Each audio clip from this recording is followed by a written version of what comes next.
கண்ணியத்துக்குரிய ஏக இறைவன் அல்லாஹ்வின் நல்லடியார்களே, நம் அனைவருக்கும் அந்த ஏக இறைவனுடைய அருள் உண்டாகட்டும். ஒரு 3 நாளைக்கு முன்னாடி திருச்சி சிவா எம்பி அவங்க கலைஞரை பத்தி பேசினாங்க. கலைஞர் செய்த சாதனைகள்ல உருக்கமா பேசினாங்க. அப்படியே பேசிட்டு வரும்போது பராசக்தி வசனத்தை போட்டுட்டு காட்டினாங்க. பராசக்தி வசனம், அந்த வசனம் கலைஞருக்கு சரியான பேர் எடுத்து கொடுத்துச்சு. இந்த வசனமே எல்லா சின்ன பசங்க எல்லாமே அதை மனப்பாடம் பண்ணுவாங்க. அந்த அளவுக்கு அந்த வசனம் அவ்வளவு வேகமா கொடுக்கும். அப்ப அதுல அவர் சொல்றாரு, சிவா, அந்த வசனத்துல அந்த அம்மா கூண்டுல நிப்பாங்க, இந்த கோர்ட்டு கூண்டுல நிற்பாங்க. அந்த ஜட்ஜு கேட்பாரு, நீ தற்கொலைக்கு முயல்வது குற்றம் இல்லையா அப்படிங்கிற கேஸ் நடக்கும். அப்படி கேட்கும் போது அந்த அம்மா பேரு கல்யாணி, அந்த கேஸ் நடக்கும், அந்த வசனங்கள்லாம் வரும். அதற்கு முன்பு இந்த அம்மாவே கல்யாணிய குற்றம் சுமத்தப்பட்டவளாக கூண்டுல நிற்பாங்க. அந்த கூண்டுல நிற்கும் கல்யாணம் சொல்லுவாங்க, எனக்கு என்ன குற்றம், நான் ஒரு குழந்தைய வச்சுக்கிட்டு பெரிய கஷ்டப்பட்ட, உணவு இல்லை, எந்த இடத்துல போய் நான் உணவு கேட்டாலும், ஏதாவது ஒரு உதவி கேட்டாலும், ஏதாவது வேலையை கேட்டாலும் என்னுடைய இளமையை தான் ஒருத்தவங்க பார்க்கறான்னு, இந்த குழந்தையோ அந்த பசியோ உணர மாட்டேங்கிறாங்க, அவங்களுடைய பார்வையெல்லாம் இப்படி இருக்குது, அப்ப என்ன நீ குற்றவாளியா சொல்றிய அப்படின்னு அந்த வசனங்களை அவர் எடுத்து காட்டுறாரு.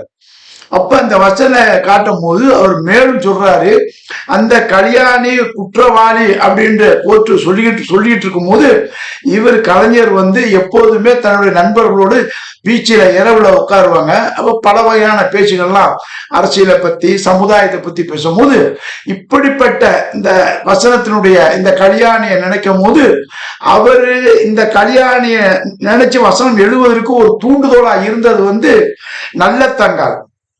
இந்த அம்மா ஒரு 7 குழந்தைய பெற்றது.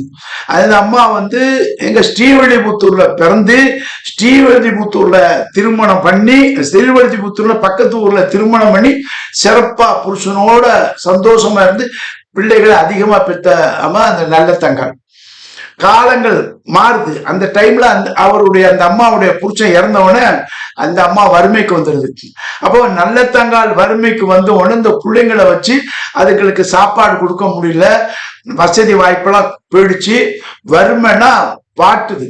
அப்ப அந்த அம்மா அங்க எல்லா இடத்துலயும் வேலை வாய்ப்பு உதவிலாம் இருக்குது, யாரும் உதவி கொடுக்க முடியல. அந்த அம்மாவுக்கும் அதே பிரச்சனை தான் வருது. அந்த அம்மாவை எல்லாம் இளமையை தான் பாக்குறாங்களே தவிர அந்த பசியும் பட்டுன்னு யாரும் உணர மாட்டேங்கிறாங்க. அப்ப அந்த அம்மா தன்னுடைய குழந்தைகளை கூட்டிக்கிட்டு நேரா தன்னுடைய அண்ணன் வீட்டுக்கு வருது. அண்ணன் வீட்டுக்கு உதவி கேட்குது. அண்ணா, இதே மாதிரி என் கணவர் இறந்துட்டாரு, இதே மாதிரி எனக்கு உதவி செய்ய, இந்த பிள்ளைங்களை வச்சு என்னால சாப்பிட போட முடியல, எனக்கு ஏதாவது வேலை கொடுங்கும் போது அன்னிக்காரவங்க அந்த அண்ணி சொல்றாங்க, எங்கேயும் தான் எல்லாத்தையும் எடுத்துட்டு போயிட்டியா கல்யாணத்துக்கு, திரும்பியே எங்களும் தொந்தரவு கொடுக்க, நிம்மதியா வர்றது பிடிக்கலையா என்கிற எண்ணத்தை அந்த அம்மா அண்ணனோட மனைவி இது மேல போடுது. அப்ப நல்ல தங்கால் சொல்றா, அண்ணன் காலை கொடுத்து வேற காலை பிடிச்சுட, வேற வழி இல்லை, என்னால ஒண்ணுமே செய்ய முடியாது, எனக்கு நீ தான் உதவி செய்யணும், இந்த வீட்டுல பத்திரம் பார்த்தோம் விலைக்கு வீட்டு வேலை செய்யற, என்னுடைய குழந்தைகளுக்கு மட்டும் நீ சோறு போடு, அது போதும் எனக்குங்கும் போது அண்ணங்காரன் கொஞ்சம் மனசு இறங்கி சரி இருந்துட்டு போ வீட்டுல அப்படிங்கிறான். அப்ப அன்னைக்காரி கொடுக்குற தொந்தரவு, அதிகமான பலுவான வேலையை நல்ல தங்கால் செஞ்சாலும் பிள்ளைகளுக்கு சோறு கொடுக்க முடியல, பட்டினியால அந்த பிள்ளைகள் வாடுது, அழுகுது, இதை தாங்க முடியல, வேதனை மேல வேதனைப்பட்டு கடைசியா ஒரு முடிவுக்கு வர்றா, இனி இந்த உலகத்துல வாழ்வதற்கு முடியாது, நமக்கு பந்தங்களும் இப்படிதான் இருக்குது, சொந்தங்களும் இப்படிதான் இருக்குது. அப்ப சொந்த நம்ம உடன் பிறந்த பிறப்பே நமக்கு இந்த அளவுக்கு நம்மளை விரட்டுது, ஆகையினால இந்த வறுமைக்கு ஒரே காரணம், வேற வழி இல்லை, தற்கொலை தான் அப்படின்னு சொல்லி நல்ல தங்கால் தன்னுடைய குழந்தைகளை எல்லாம் கிணத்துல போட்டு தானும் செத்தார். இப்ப அந்த கல்யாணி சொல்லி காட்டுறா, எனக்கு குற்றவாளியா நிப்பாற்றிய அந்த நல்ல தங்காலுடைய மேட்ரு என்ன ஆச்சு, அப்ப அவ குற்றம் செய்யலான்னு எடுத்து காட்டுவா. ஒரு கோர்ட்ல ஒரு வசனத்துக்கு ஒரு எவிடன்ஸ் எடுத்து காட்டுறாங்க.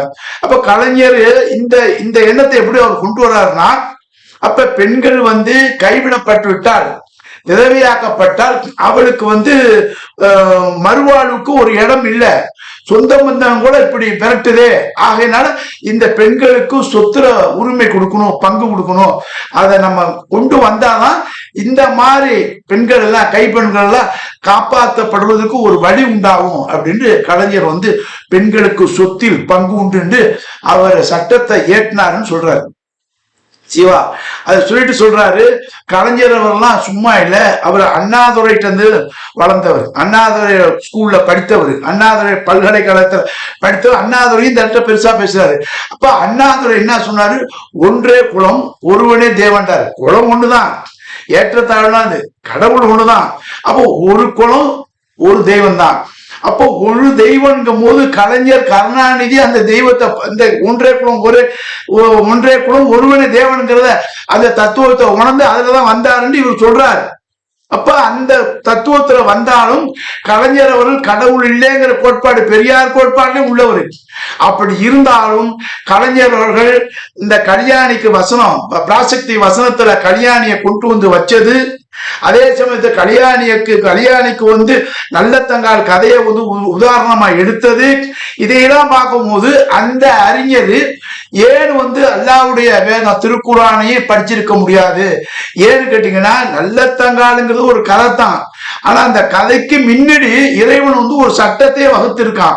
இது இறை சட்டம், இது என்னால் கொடுக்கப்பட்ட சட்டம், இதை யார் மறுக்கிறார்களோ அவர்கள் குற்றவாளி என்று இறைவன் திருமறை குரான்ல வந்து 4வது அத்தியாயம் பெண்கள் என்ற வசனம், பெண்கள் என்ற அத்தியாயத்துல 4வது அத்தியாயம் பெண்கள்னு இருக்கு. அந்த அத்தியாயத்தின் தலைப்பே பெண்கள்.